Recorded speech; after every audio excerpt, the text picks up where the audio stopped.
Sejam todos bem-vindos, começando mais um programa Mulher em Questão, aqui no Jornal ABC Repórter.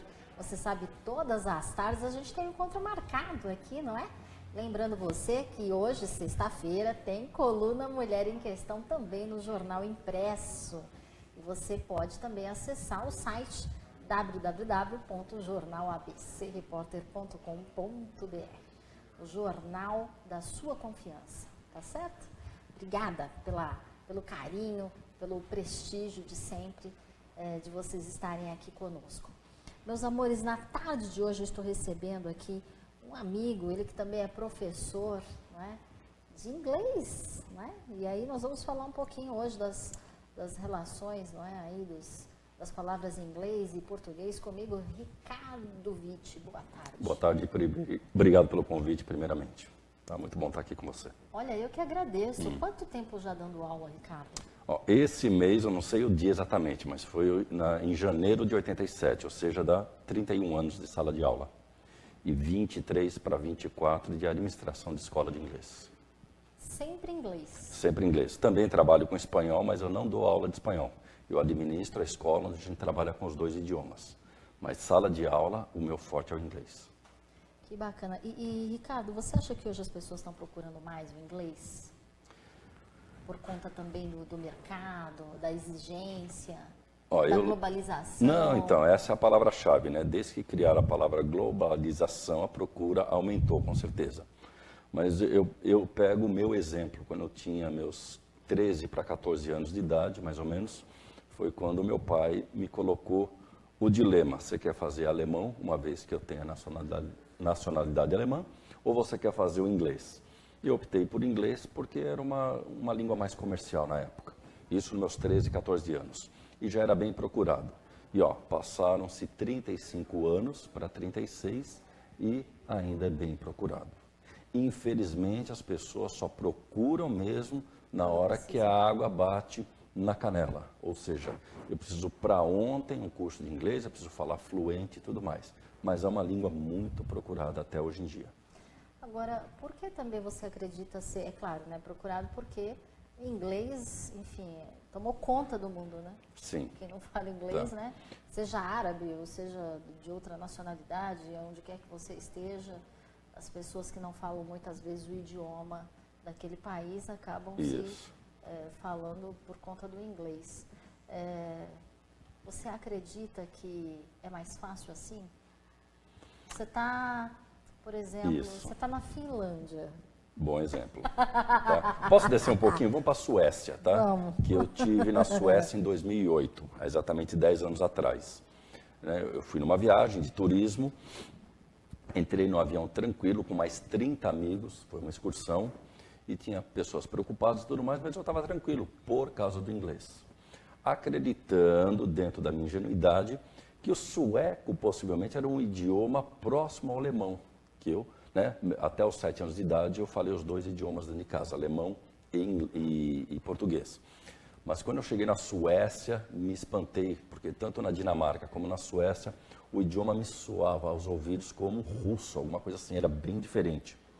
Então, em qualquer situação que me apertava ali, era o inglês que me ajudava muito.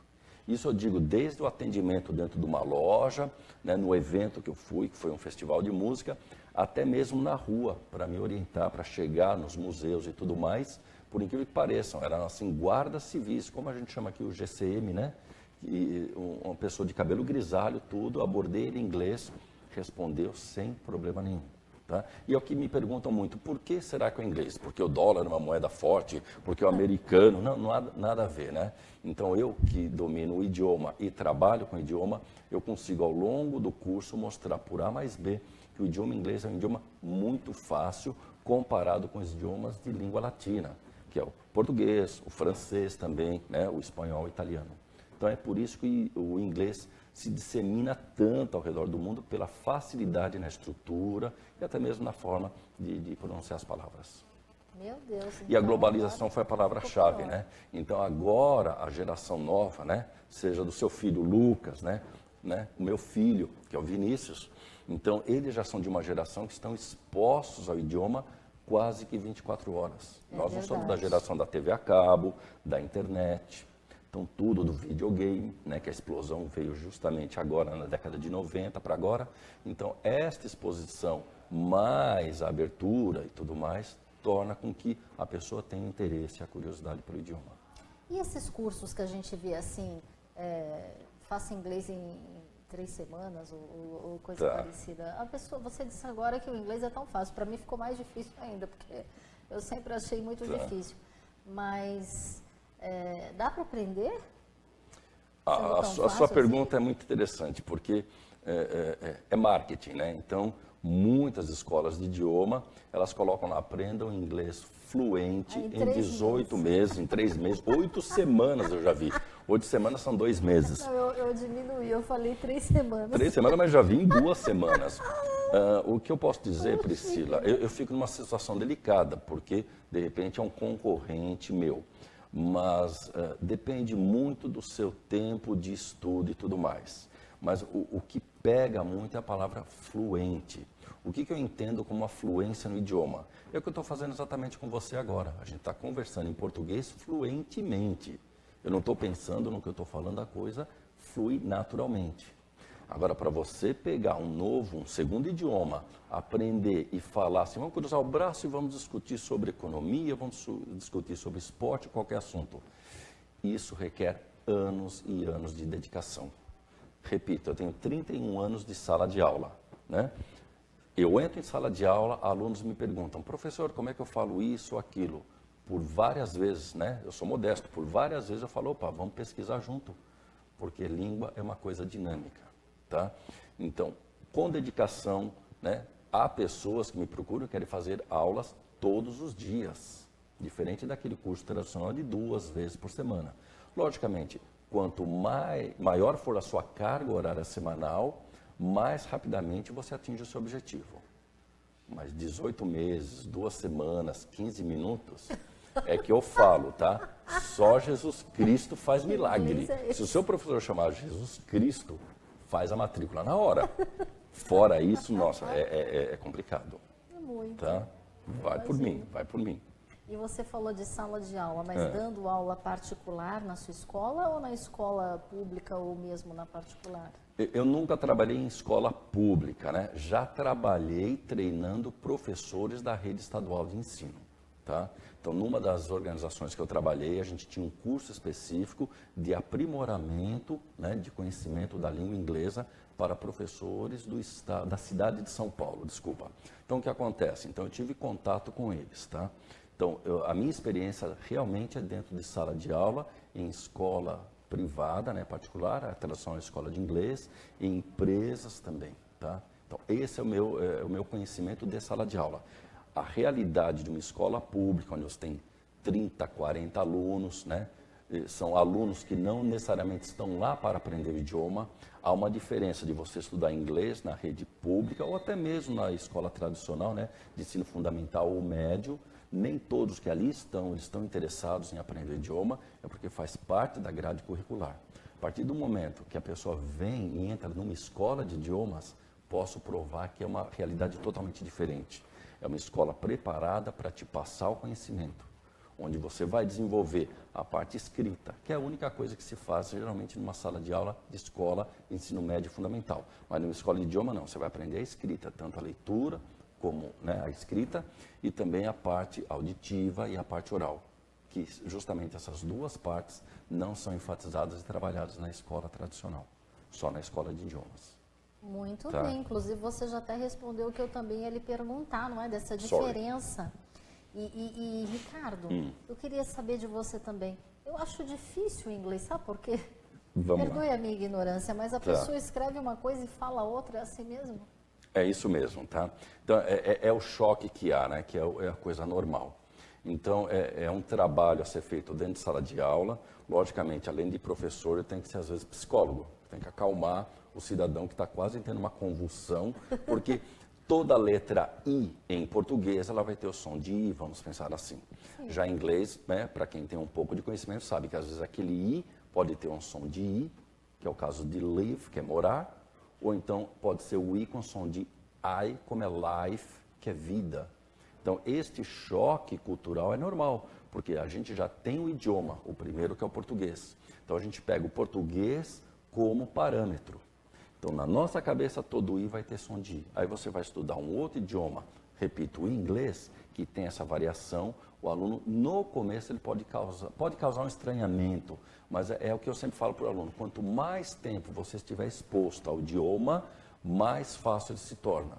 Então aquela palavra que tem o I, que tem som de A em inglês, a Priscila vai errar uma vez, eu como professor vou te corrigir, vai errar uma segunda, é natural, vou te corrigir. Acredito e espero assim que lá na terceira, quarta vez, a Priscila, agora eu guardei e vamos embora, tá? É um passo um pouco demorado, trabalhoso, mas lá na frente você vai colher os frutos, tenha certeza disso. Absoluta certeza. Tá. Agora, existe também diferença, já ouvi falar, entre o inglês americano e o inglês britânico? Tá, vamos lá. Tá. É mais coloquial, os britânicos são mais coloquiais, é isso, os britânicos? Eu vejo pelo contrário, né? O coloquial, né, para o povo entender, é aquele mais, vamos dizer assim, do mais dia a dia. Não, é pelo contrário. O coloquial geralmente é aquele mais do dia a dia, aquele mais onde você utiliza, talvez, gírias, expressões. Aquilo é o inglês coloquial, entendi. Tá? Então, o americano talvez tenha uma tendência maior de ser assim. Tá? O britânico nem tanto, vamos dizer assim, que já é um pouco mais formal e o americano informal. Tá? Então, eu gosto de utilizar como exemplo, porque muita gente que procura a escola fala, vou aprender o americano ou o britânico. Tá? Eu quero deixar bem claro, eu estudei, como eu disse anteriormente, há 35 anos atrás, e estudei o inglês americano. Tá? E a grande maioria das escolas no Brasil trabalham com o inglês americano. Tá? Vamos lá. Qual que seria a diferença do britânico e americano? Obviamente, há diferenças na questão de palavras. Então, nos Estados Unidos eu uso mais uma certa palavra, na Inglaterra um outro.